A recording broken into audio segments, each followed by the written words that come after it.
A'udhu billahi minash shaitanir rajim. Bismillahir rahmanir rahim. Alhamdulillahi wahda wassalatu wassalamu ala man la nabiyya ba'da.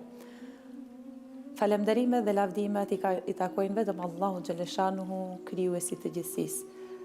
Salavat dhe selame qofshin për Muhammedin sallallahu alaihi wasallam, familjen e tij të pastërt, shokët e tij besnik dhe mbi gjithë ata të cilët pasojnë rrugën e tij deri në ditën e gjykimit. Raditu billahi rabba wa bil islami dina wa bi Muhammedin sallallahu alaihi wasallam nabiyya. Jam e kënaqur që Zoti im është Allahu, feja ime është Islami dhe i dërguari im është Muhammedi sallallahu alaihi wasallam. Shikues të nderuar, ju përshëndes me përshëndetjen islame. Assalamu alaikum wa rahmatullahi wa barakatuhu. Paqja, mëshira dhe begatit Allahu xhaleshanuhu qofshin mbi të gjithë ju. Temën të cilën do ta zhvillojmë është për netët, ditët dhe muajt e dalluar në kalendarin islam. Allahu në Kurani Kerim na tha: Allahu është ai i cili krijoi ditën dhe natën. Allahu është ai i cili krijoi diellin dhe hënën, dhe të gjithë këta lundrojnë në gjithësi. Përderisa Allahu xhaleshanuhu është krijuesi i vetë ditës, e vlerësoi atë duke na obliguar që brenda ditës ne t'i kryem 5 kohët e namazit, duke na thirrur në Kurani Kerim dhe na thot: wa aqimus salah, dhe falni namazin. Duke na thirrur edhe nëpërmjet thirrjes së muezinit, të ezanit, duke na thënë: ejani në shpëtim, ejani në namaz. Padyshim se Allahu xhaleshanuhu i dha vlerë të madhe ditës, sepse nuk ka krijesë të cilën ai e ka krijuar dhe nuk është në dobinë e të tjerëve dhe në dobinë tonë. Përderisa Allahu xhaleshanuhu e vlerësoi aq shumë ditët dhe netët, ai u betua mbi atë, duke filluar disa sure në Kurani Kerim, duke thënë: pasha paraditën, pasha natën kur errësira ka plon, pasha kohën, dhe këto janë betime të cilat neve na bëjnë të ditur që Allahu xhaleshanuhu është ai i cili krijoi vetë kohën, krijoi ditët dhe netët, dhe ky krijim është në dobinë tonë, dhe ne obligohemi që për t'i marrë ato dobi të shkojmë sipas fjalës së urdhëresës së Allahu xhaleshanuhu dhe të pejgamberit alayhi salatu wassalam. Padyshim se kur ne e duam dikën shumë, ne betohemi mbi atë, dhe Allahu xhaleshanuhu aq shumë që i ka dhënë vlerë kohës dhe ditëve të cilat ai i ka krijuar, është betuar në të. Padyshim që edhe nata është ajo e cila Allahu krijoi dhe na tha: ditën e krijova për të përkushtuar për punët dhe angazhimet e kësaj bote, ndërsa natën krijova për të pushuar në të. Padyshim që ne bëjmë angazhime dhe përpjekjet tona gjatë gjithë ditës, përveç angazhimeve të cilat na duhen për furnizimin e jetës tonë, angazhimet e profesionit tonë, angazhimet familjare të cilat i kemi, ne obligohemi që brenda ditës t'i kapim momentet më të mira që begatojnë atë ditë. Ato janë kohët e namazeve të cilat Allahu na thret brenda 5 kohëve që të takohemi me të dhe të bisedojmë me të, dhe ne të lëmë anësh gjithë angazhimet e kësaj bote për të bërë në kohë takimin me krijuesin e gjithësisë. Ndërsa natën e bëri që ne të pushojmë. Brenda natës nuk na obligoi me asnjë obligim. Na bëri të qetë të pushojmë fizikun ton, psikologjinë ton, trunin ton, trupin ton. Mirë po na e la një shans dhe një mundësi. Jo gjithkush mundet që natën ta kalojë në pushim, sepse angazhimet e ditës, angazhimet e profesionit e kanë bërë që ai të lodhet dhe kërkon që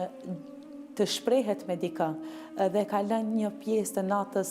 një moment dhe një çast shumë të veçantë, të cilën nuk e din askush, mirë po pejgamberi alayhis salam na i ka treguar se në 1/3 e natës zbret Allahu në qiellin e dunjas dhe thot: a ka kush që më thirr mua dhe unë t'i përgjigjem? A ka kush që më kërkon diçka dhe unë t'i jap? A ka kush që më shpreh pendesën apo pendohet për gabimet të cilat i ka bërë dhe unë ta fal atë? Pra një mundësi e mirë për të gjithë ne të cilët na preokupon dita ndonjëherë dhe kemi shumë të rëndë, ne mund të shprehim ankesat e tona, mund të kërkojmë prej Allahut që ndonjëherë truni jon të cilën është i ngarkuar me borxhet e kësaj bote, angazhimet e kësaj bote, t'ia shprehim Allahut xhaleshanuhu duke i kërkuar atij që t'na jep. Dhe padyshim se kjo natë do t'jetë edhe më e bekat dhe do t'a gjejmë çastin më të mirë nëse ne zgjohemi brenda natës, lajmë fytyrët tona, krahët tonë, marrim abdes, përgatitemi për të u takuar me Allahun dhe të falim 2 nafile namaz apo 4 apo në përgjithësi dhe ta takojmë Allahun, sepse vend takimi më afër me Allahun është në namaz dhe ne t'ja shprehim atij çdo ankesë, çdo pengesë që neve na preokupon brenda ditëve.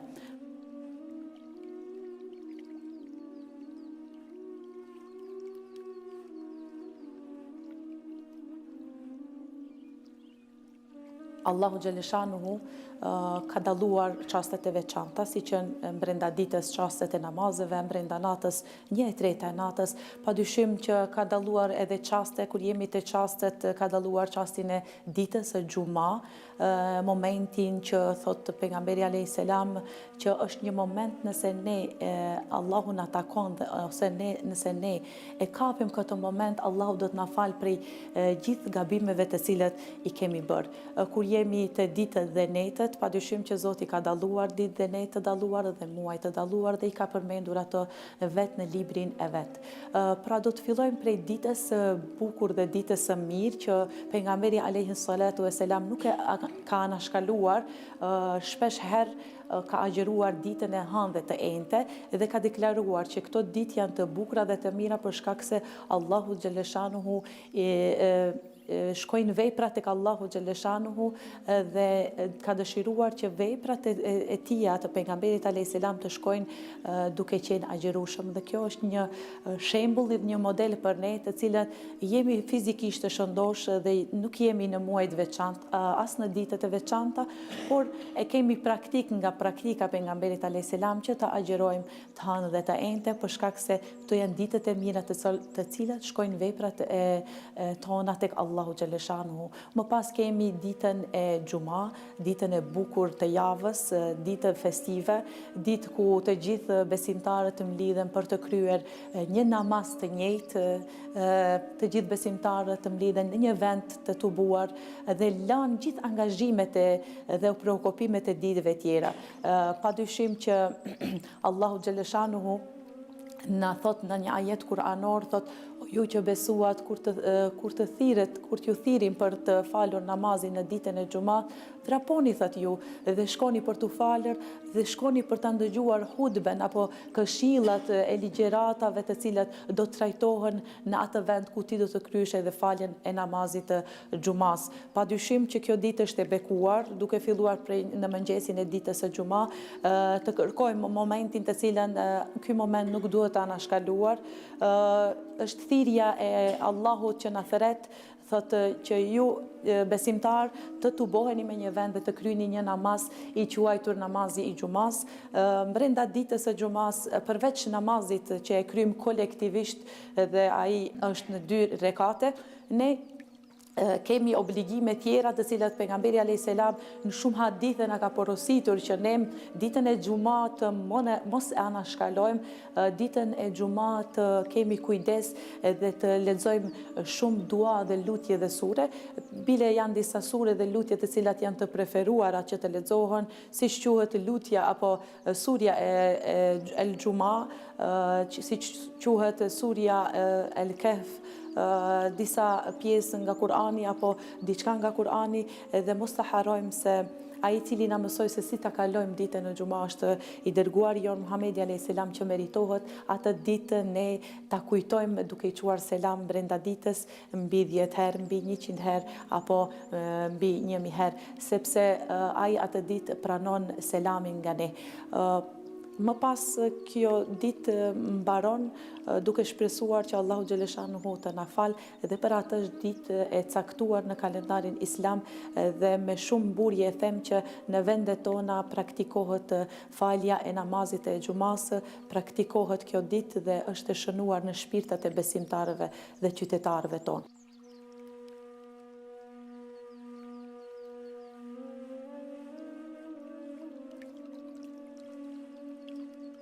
Kur jemi tek ditët e veçanta, është mirë që t'i cekim edhe ditën e Fitr Bajramit, të cilën ne e kemi si fest dhe pejgamberi alayhis salam na ka thënë që dy festat e besimtarëve janë festa e Fitr Bajramit dhe festa e Kurban Bajramit. Me këtë nocion Fitr Bajram do të thotë Fitr pastrim, sepse ne në këtë fest ngjesim pas një obligimi të madh që është kryerja e agjerimit me sukses. Pejgamberi alayhis salatu wasalam na thotë që ju duhet të jeni të gëzuar sepse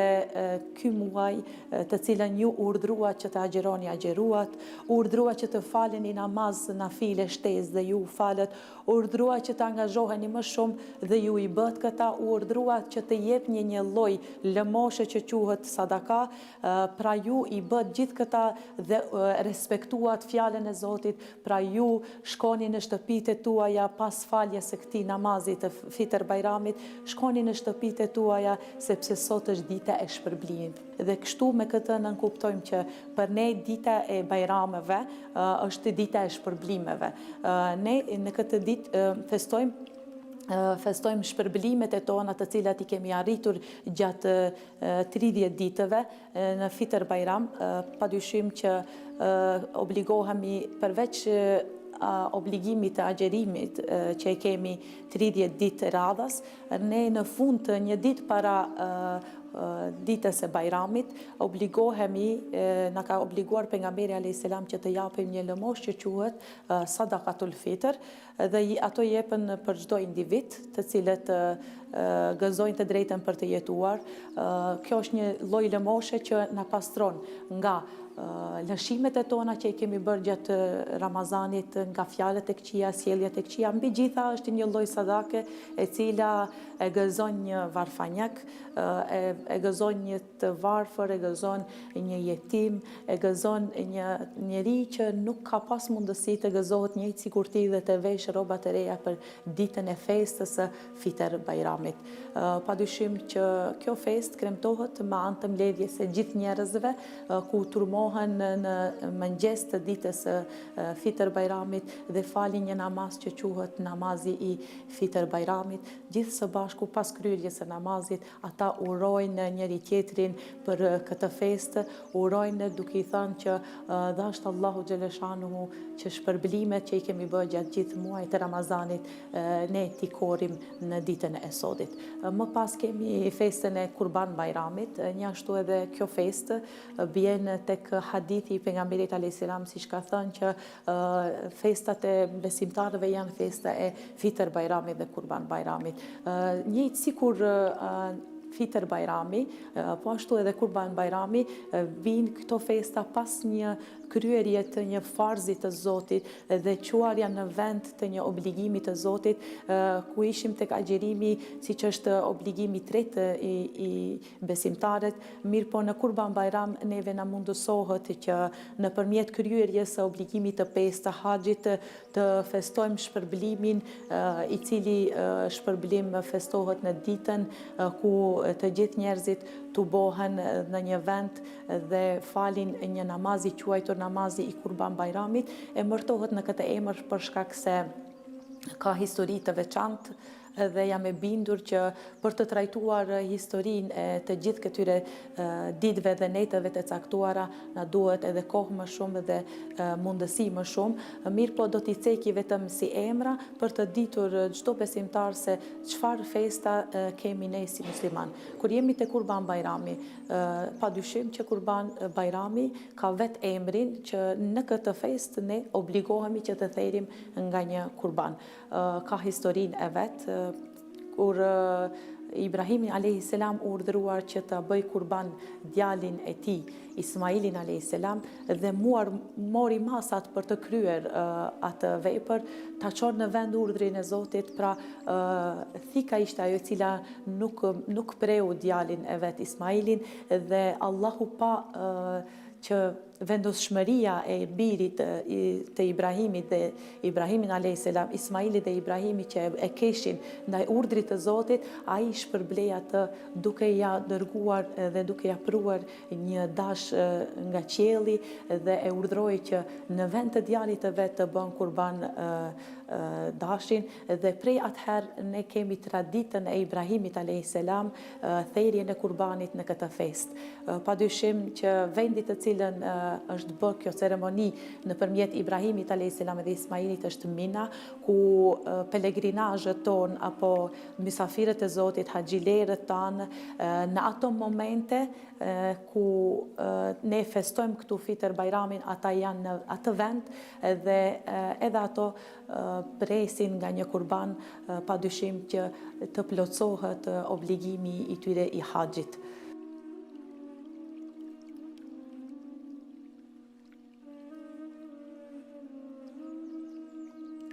Kur jemi tek ditët e dalluara, do të dëshiroja që të ceki dhe ditën e Mevludit, apo siç njihet tek ne, ditëlindja e pejgamberit sallallahu alaihi wasallam. Kjo ditë është e shënuar në historinë islame. Pejgamberi alaihi salatu wasalam meriton që të përmendet çdo ditë dhe çdo natë, por kur ka ditën e apo datën e lindjes së tij, ne normal që shpirtërisht përgatitemi për t'ia lexuar historinë edhe më thellë, si ai ka lindur, si ka kaluar fëmijërinë, si ka kaluar rininë e tij, si ka kaluar pejgamberllokun e tij dhe si ai ka përfunduar jetën e tij. Padyshim që pejgamberi alayhi salatu wasalam meritohet të t'i dihet edhe data e lindjes, që është 20 prill në vitin 571 në Mekën e bekuar 12 Rabiul Awwal. Na besimtarët të vendeve tona për shenjë dhe respekti dhe nderi që kemi ndaj pejgamberit alayhis salam dhe dashurisë së thellë që kemi ndaj atij, fal organeve të cilat të funksionojmë, organeve të larta fetare që jemi në vendin tonë, pra myftinisë së qytetit të Shkupit, organizojnë për hir të netëve të dalluara, e sidomos për netët e Mevludit, një javë të tërë ja kushtojnë pra ditëlindjes së pejgamberit alayhi salatu wasalam, duke përçuar tek njerëzit mesazhet e tij dhe duke çuar në vend fjalën e tij, padyshim se nëpërmjet zhvillimit të historisë jetës së pejgamberit sallallahu alaihi wasallam, ne jemi edhe më afër veprave të tij dhe nëpërmjet zhvillimit të historisë së tij jemi më të udhëzuar dhe na shtohet edhe më tej dashuria për emrin e tij, për fjalën e tij dhe për vetë pejgamberin sallallahu alaihi wasallam, sepse nuk do të ishim besimtar të kompletuar nëse pejgamberin alaihi salatu wasalam nuk do ta dua më shumë se veten tonë, më shumë se familjen tonë, më shumë se ardhmërinë tonë apo familjarët tonë të ngushtë. Nga që gjithë jetën pejgamberi sallallahu alaihi wasallam prej momenti që është bërë pejgamber deri në fund të jetës ka sakrifikuar për emrin e Allahut, për fjalën e Zotit, për fenë islame dhe ja fal tij, sakrificës së tij, ne po jetojmë me të mirat e fesë islame në këtë botë, pa dhunë, pa luftë dhe meriton që dita e lindjes së tij të shënohet në libra, të shënohet në poezia, në ilahi dhe të këndohet dhe të jehon emri i tij kado që të kthehemi.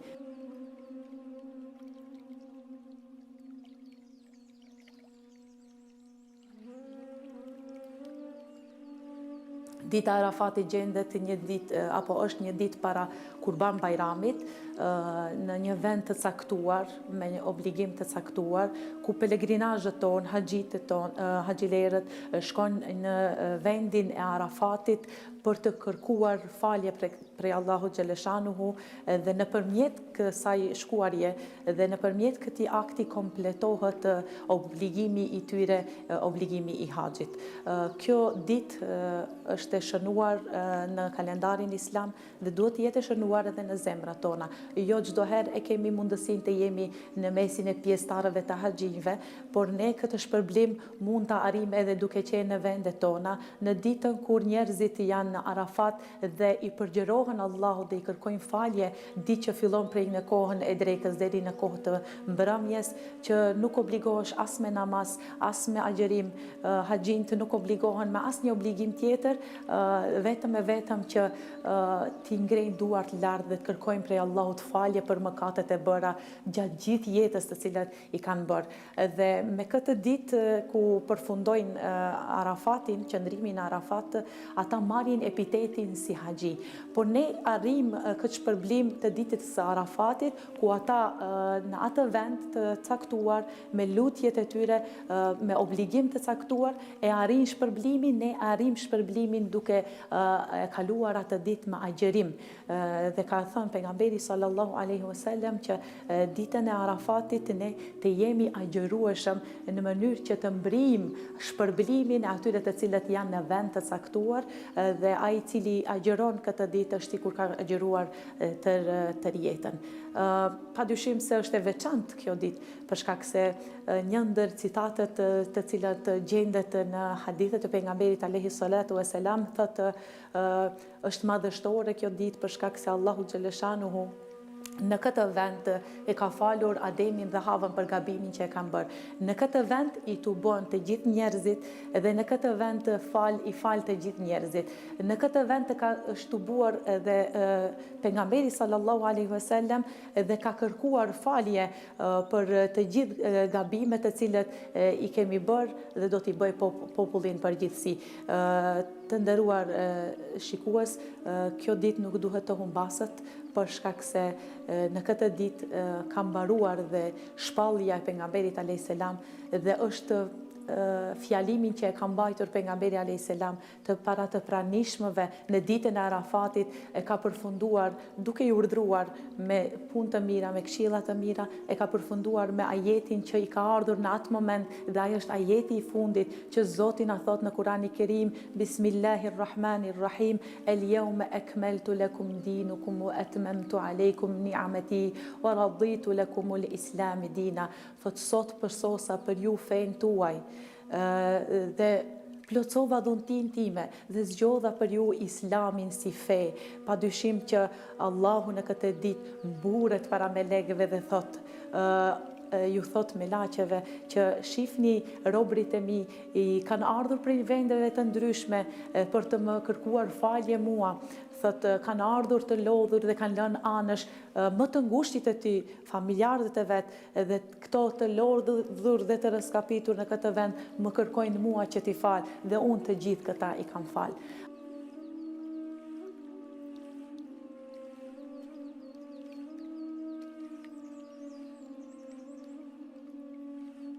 Pasi ne e cekëm edhe ditën e veçantë të ditës Arafatit, që është dita e Arafatit, që me këtë fjalë në kuptojmë Araf të jemi të falur, dëshiroj që të ngjesë menjëherë natën të cilën është natë e veçantë për ne, nata e Kadrit, për shkak se në ditën e Arafatit ishte ajeti i fundit që u kompletua feja islame dhe shpallja e Zotit apo libri i Zotit, është nata e Kadrit ajo e cila ishte fillimi i shpalljes, ku është një natë e cila është më e vlefshme se 1000 muaj, gjendet në muajin e bekuar të Ramazanit dhe në këtë natë zbriti meleku Xhibril në shpellën e cila ishte shpella Hira, Muhamedi a.s. i vetmuar takon pejgamberin edhe urdhron atë që të lexojë në emër të Zotit. Muhamedi a.s. i përgjigjet që nuk di shkrim dhe lexim, thot lexo në emër të Allahut i cili të krijoi prej një gjaku të ngjizur. Padyshim se ky ishte ajeti i parë të cilin zbriti në tokë, por mos harrojmë se në shpellën Hira filloi shpallja Allahut dhe në vendin e Arafatit mbaroi shpallja Allahut xhaleshanuhu dhe u kompletua fjala e tij që tash është në duart tona i kompletuar si Kur'an apo libër i plot. Pra në natën e Kadrit kemi mirësi të shumta, sa që nuk duhet të humbasim asë 1 minutë dhe 1 sekond. Nata e Kadrit është e cila thot vetë Allahu në Kur'an në surën Qadr, ku thot inna anzalnahu fi lejletil qadr, thot ne e zbritëm atë Kur'anin në natën e Kadrit. Të pyesin ç'të bëri ty të dish se cila është nata e Kadrit. Thot nata e Kadrit është më e vlefshme se 1000 muaj. Pra në atë natë, thot, meleku Gjibril dhe melekët tjerë zbresin me lejen e Allahut në tokë për çdo çështje të kësaj bote. Thot, dhe në atë natë, thot, ajo natë është më e vlefshme se 1000 muaj tjerë. Pra, kur të flasim për natën e Kadrit, që falë Zotit në vendet tona është shumë e mirë njohur, shumë e praktikuar, maksimalisht besimtarët tonë mundohen që mos ta kalojnë këtë natë në shkujdesje. Besimtarët tonë janë të kujdesshëm gjatë gjithë muajit të Ramazanit, por konkretisht për natën e Kadrit. Kur themi nata e Kadrit, të gjithë kanë datat e caktuara, mirë po natës së Kadrit Allahu xhaleshanuhu nuk ja dha një datë të caktuar, një ditë të caktuar, na e bëri që ne ta kërkojmë atë në 10 ditët e fundit të muajit të bekuar të Ramazanit. Dhe tha, kërkojeni atë natën e Kadrit në 10 netët e fundit dhe atë netët teke, 21, 23, 25 dhe 27 deri në 29 ditë, në mënyrë që ne ta angazhohemi, se sikur ta dinim ditën dhe natën e saktë, ne do të angazhoheshim vetëm për atë natë. Kështu që e kam mbajtur të fshehur që ne të na gjejmë më të angazhuar ta kërkojmë. Pra në momentin që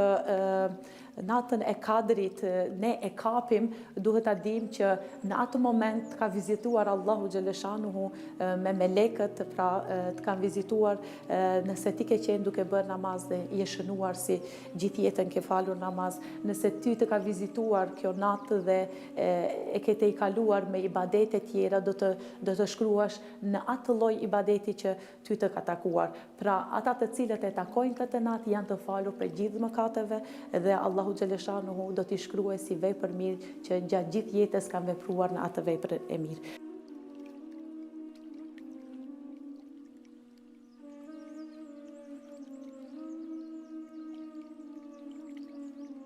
Sipas kalendarit islam, që ka si piknisje hijretin, viti përbëhet prej 12 muajve. Dhe atë Allahu i përmend në Kur'an i Kerim dhe 4 prej tyre i dallon. Allahu xhaleshanuhu në Kur'an i Kerim na thot: Inna iddata shuhur inda Allahi 12 fi kitabillah, yawma khalaqa as-samawati wal ard, minha 4 hurum, dhalika dinul qayyim, fala tadhlimu fihinna anfusakum. Allahu me këtë ajet kuranor thot që viti përbëhet prej 12 muajve. Thot 4 prej tyre janë të shenjtë dhe janë të shënuara në librin e Zotit. Dhe këto ekzistojnë prej në krijimin e qiejve dhe të tokës.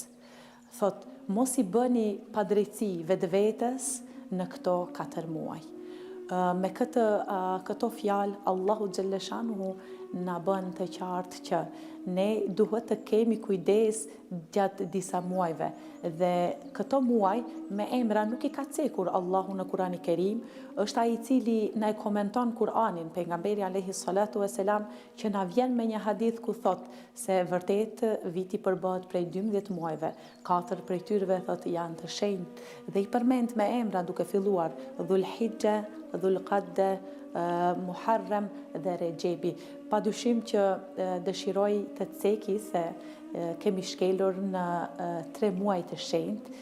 Momentalisht jemi në muajin e Rexhebit dhe dëshiroj që të jem pak më zgjeruar në këtë temë, për shkak se nuk dëshiroj që besimtarët tanë të kalojnë këtë muaj në shkudesje. Për shkak se për këtë neve na ka tërhequr vërejtjen Allahu xhaleshanu nëpërmjet këtij ajeti kuranor, të cilët e tham që ju mos i bëni padrejtësive të vetës në këto muaj. E ne padrejtësive të vetës tonë i bëjmë kur jemi të anashkaluar gjatë obligimeve tona, kur ditët tona kalojnë si ditët tjera të rëndomta. Të kemi kujdes se në këtë muaj Allahu xhaleshanu liron shumë njerëz nga zjarri i xhehenemit. Në këtë muaj gjenden 2 nete mëdhaja të cilat meriton t'i presim atë, duke filluar që nga e dytë e muajit të Rexhebit, që është nata e Regaibit, më pas vjen edhe nata e Isras dhe Miraxhit. Padyshim që Allahu xhaleshanuhu nëpërmjet këtij ajetit na bën me dije që nuk duhet ta nashkaluar këtë muaj, dhe pejgamberi alayhi salatu wasalam na e përmend neve në hadithin e vet që ky muaj le të jetë muaj i cili do të fillojmë me seancat e para të parapërgatitjes për muajin e bekuar të Ramazanit. Padyshim që kanë përshkruar dietarët që muaji i Rexhebit është muaj i mbjelljes, për muajin Shaban kanë thënë që është muaj i ujitjes, dhe për muajin Ramazan kanë thënë që është muaj i korjes. Thuvall, mund të ujisim diçka nëse nuk mbjellim, a mund të korim diçka nëse nuk mbjellim, dhe a mund të marrim një fryt nëse ne nuk e mirëmbajmë atë me ujitje. Padyshim njëjtë është edhe obligimi që do të na vi në muaj i cili do të na vi, mysafiri i madh që do të na vi, që është Ramazani, dëshiron parapërgatitje. Këtë do të zgjerohem se parapërgatitjet tona do të jenë parapërgatitje shpirtërore, si zakonisht mesin e popullatës tonë. Më e mirë njohur është që ne parapërgatitjet e muajit të Ramazanit i bëjmë fizikisht, i bëjmë edhe gjatë ambientit shtëpisë ku ne jetojmë, por unë lë një mesazh se Allahu xhaleshanu e ka vlerësuar këtë muaj dhe ne nuk duhet ta kalojmë në shkujdesje. Nëse ne i referohemi dhe u preokupohemi vetëm punëve të kësaj bote, do të ngelim anësh në obligime të cilat duhet i shtojmë shtesë këtë muaj për një parapërgatitje për muajin që do të na vi pas, siç është muaji i Shabanit, më pas muajit të Shabanit vjen muaji i Ramazanit. Padyshim që natën e Regaibit e kanë quajtur si natë më të mirë që gjendet në muajin e Rexhebit, dhe e kanë përshkruar dietarët si lajmëtari i agjerimit, lajmëtari i Ramazanit, dhe këtë natë nuk duhet ta kalojmë në shkujdesje. Pejgamberi alayhis salam kur i ka dalluar netët, një ndër obligime që i ka shtuar ka qenë agjerimi. Obligohemi të agjerojmë në hyrjen e 3 muaj, ditën e parë të muajit Rexheb dhe në ditën e dytë të festës së Regaibit, ne duhet të agjerojmë, të na kalojë kjo ditë, pra të mos na kalojnë ditët në këtë muaj pa u përgatitur ne për muajin të cilën po na vijnë pas. Padyshim që parapërgatitjet tona duhet të jenë pikërisht për agjerimin, për shkak se 60 ditë mbrapa e kemi muajin i cili ne duhet të abstenojmë ngrënien, hajen, pijen, ushqimin, dhe ai është muaji i cili ne duhet të bëjmë parapërgatitje. Parapërgatitjet tona që bëhen këto muaj për hir të muajit të Ramazanit i ngjasoj një sportisti i cili hyn në lojë pa u përgatitur. Nëse hym në lojë pa u përgatitur, padyshim se logjikisht ai lojtar do të dështoj. Njëjtë edhe ne, nëse presim muajin e Ramazanit pa u parapërgatitur, pa mbajtur ndonjë ditë në këtë muaj të agjerimit, ta përgatitim stomakun ton duke e ndaluar nga ushqimi, haja dhe pija, që kur të vijë muaji i Ramazanit ne të jemi të mësuar, sepse Rexhebi na ka kaluar me plot ditë të cilën ne kemi agjëruar, sidomos është një shans për gjininë femërore ose për dy gjini që kanë lënë ndonjë ditë të ngelur prej Ramazaneve të kaluara, duhet të kompenzohet, pra është edukat që mos na kap Ramazani i ardhshëm duke pasur borxhet e Ramazanit të kaluar apo Ramazaneve të kaluara. Përveç ditës së parë dhe të dytë që ne duhet të agjërojmë në këtë muaj të Ramazanit, në këtë muaj të Rexhebit, duhet i përcjellim edhe ditët e bardha që janë dita e 13, 14 dhe 15 të kalendarit hënor. Dhe këta janë ditët e bardha, quhen shkaku se në këto ditë hëna zbardhë më bukur dhe ne zbardhim ditët tona duke agjëruar. Përveç këtyre 3 ditëve është mirë të agjërohen edhe disa të hëna dhe të enjte. Mirë po, duhet që ditët t'i ndërpresim, mos t'i kemi të bashkuara, që t'a dallojmë nga muaj i agjërimit.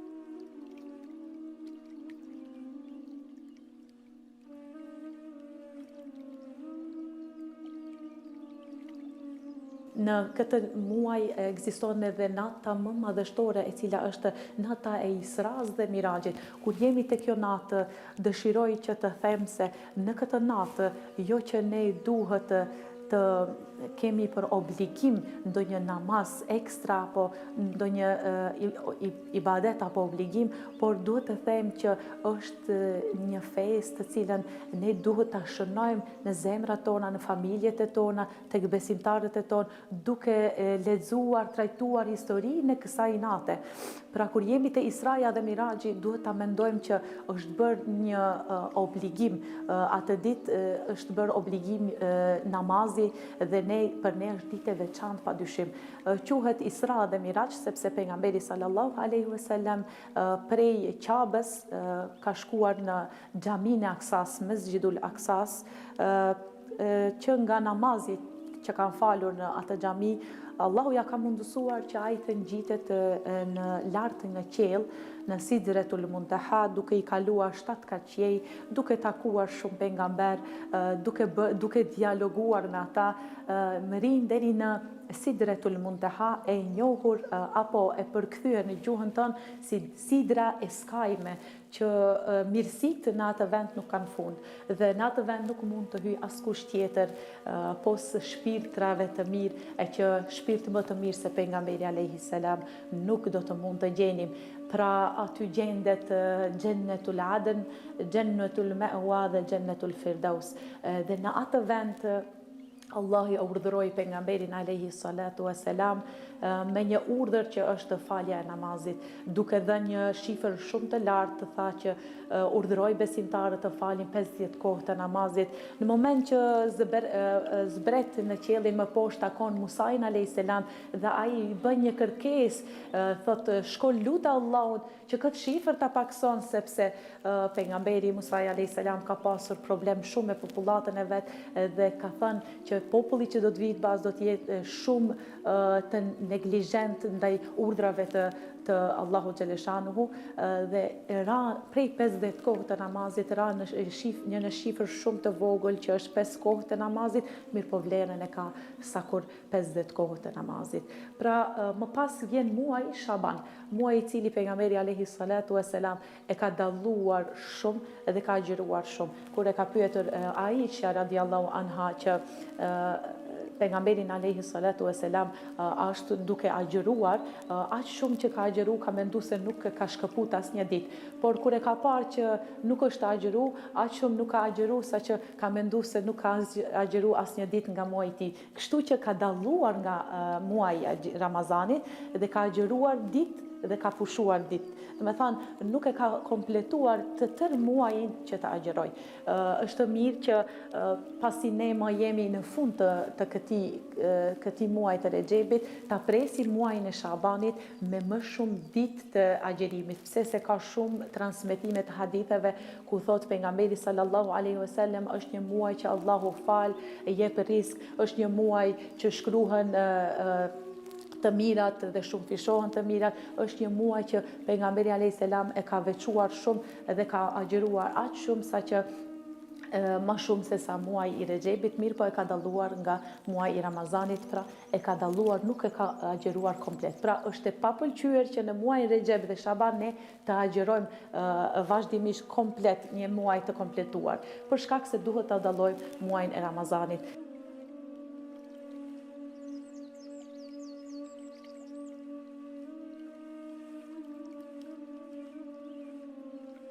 Në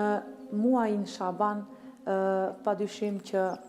kur e kanë pyetur pejgamberin alayhis salam se në cilën muaj pos muajit të Ramazanit të agjerojmë më shumë, ka thënë që pos muajit të Ramazanit që më shumë t'i kam agjeruar është muaji Shaban. Në të gjendet një natë e quajtur nata e Beratit, edhe në këtë natë ka mirësi të shumta. Allahu fal, shpëton njerëzit nga zjarri i xhehenemit. E mira e kësaj nate është që ne ta kalojmë në ibadet, në agjerim. Kur jemi te nata e Beratit që gjendet në muajin e Shabanit, këtu duhet të theksojmë se është natë e cila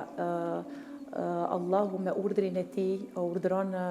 besimtarët që të ndrojnë kiblen prej Mesxhidul Aksas në drejtim të kiblen ta kemë në drejtim të Qabes. Padyshim që është mirë të theksojmë se 16 muaj apo 17 muaj besimtarët janë falë me drejtim të Mesxhidul Aksas, më pas ndrohet edhe kiblia bëhet nga ana e Qabes.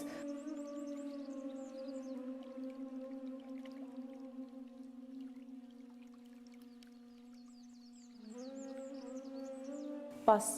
kësaj që thamë për muajin Shaban, na ngelet edhe muaji i bekuar i Ramazanit që kërkon në kohë më shumë për të sqaruar, por do të kisha dashur që të ceki hadithin e pejgamberit alayhis salam ku thotë se agjerimi thotë është për mua dhe unë shpërbolej për të, thotë Allahu në një hadith kutsi. Nëse njëri prej jush shan apo dëshiron të rrihet apo dëshiron t'i prish marrëdhënie të jashtme, thotë mos të bërtas, sepse era e gojës së agjeruesit është më e këndshme tek Allahu se sa era e parfumit. Dhe agjeruesi çdo minutë dhe çdo sekond gjatë muajit të agjerimit, gjatë muajit të Ramazanit e ka të begat dhe ne duhet ta kalojmë atë me mirësi. Pra ta agjerojmë Ramazanit në mënyrë që të jemi më të shëndosh, por edhe në mënyrë që ne të falemi nga mëkatet, Allahu të na pastron nga gjitha mëkatet e gjithë vitit të cilën ne i kemi bërë, sepse namazi i xumas prej në xuman tjetër pastron mëkatet, njëjtë edhe Ramazani prej një Ramazani në Ramazani tjetër na pastron nga mëkatet. Dhe është Allahu xhaleshanu që këta muaj t'i mrim, ashtu siç i kemi mbledh muajin e Rexhebit, ta mrim edhe muajin e Shabanit dhe të jemi të kujdesur në të dhe ta mrim edhe muajin e bekuar të Ramazanit.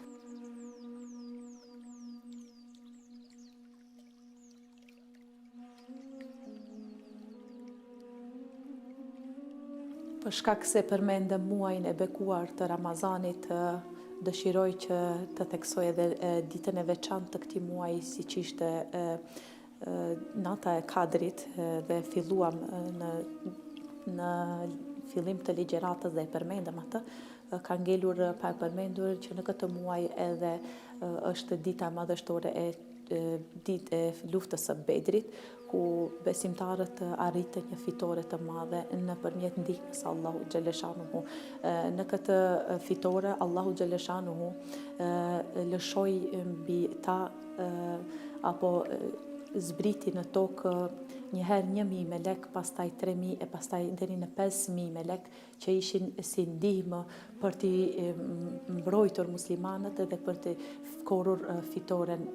e saj. Më pas ishte një mrekulli që ndodhi në këtë luftë ku pejgamberi sallallahu alaihi wasallam, edhe pse shihte një ushtri të madhe, ai e mori një grusht rërë dhe e hodhi tek ushtria e armiqve. Allahu e bëri të mundshme që ajo rërë të deportoi tek të gjithë ushtarët, tek sytë e tyre, edhe pse ata ishin në numër të madh. Më pas kemi në muajin e bekuar të Ramazanit edhe një datë madhështore dhe një ditë të veçantë që është çlirimi i Mekës. Padyshim që është edhe kjo një histori tepër e veçantë që pejgamberi sallallahu alaihi wasallam merr rrugën për të shkuar në Mekë pa informuar edhe pa luftuar, shkon të çliron Mekën nga idhujt që ishte i mbushur obori i Qabës për plot idhuj. Këtë udhëtim e merr shkaku se ndëgjon për një padrejtësi që janë bërë aleatit të tij dhe ai për ta shpëtuar atë nga padrejtësia i del në mbrojtje duke u nisur me një numër të madh të ushtrisë dhe kështu e ëndron që të hyjë në Qabe, të bën një namaz aty, e ëndron që të kryejë një umre dhe Allahu ato ëndra ja bën realitet. Allahu ja mundëson që pejgamberi të hyjë në Qabe, t'i pastron idhujt, të falet brenda në Qabe, e urdhron Bilalin që të thret ezanin dhe hyp lart mbi Qabe dhe kështu prej atëherë çlirohet Mekja nga të paditurit dhe nga idhujt.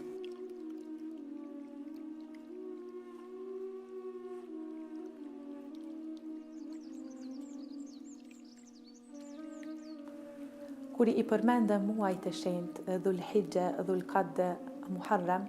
dëshiroj që të flas diçka edhe për muajin e shenjtë të Muharremit, që është në këtë muaj është një ditë e veçantë që te ne njihet si dita e Ashurës dhe besoj që nuk duhet ta anashkaluar. Padyshim që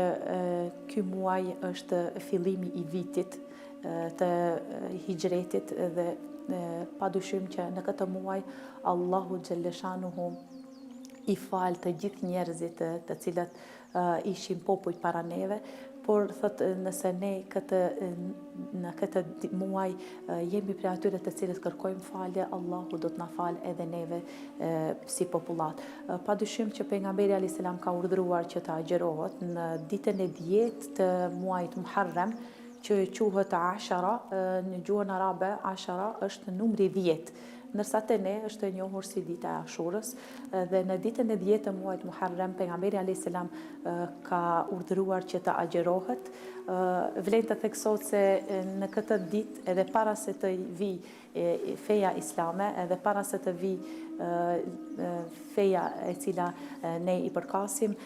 popujt e tjerë agjëronin dhe kishin tradit agjërimin në këtë ditë dhe pejgamberi alayhis salam tha që ne jemi më të mirë se popujt më parë edhe ne do ta praktikojmë atë duke agjëruar në këtë ditë dhe kur e kam pyetur se përveç muajit të agjërimit apo muajit të Ramazanit dhe Shabanit ku duhet më shumë të fokusohemi për të agjëruar,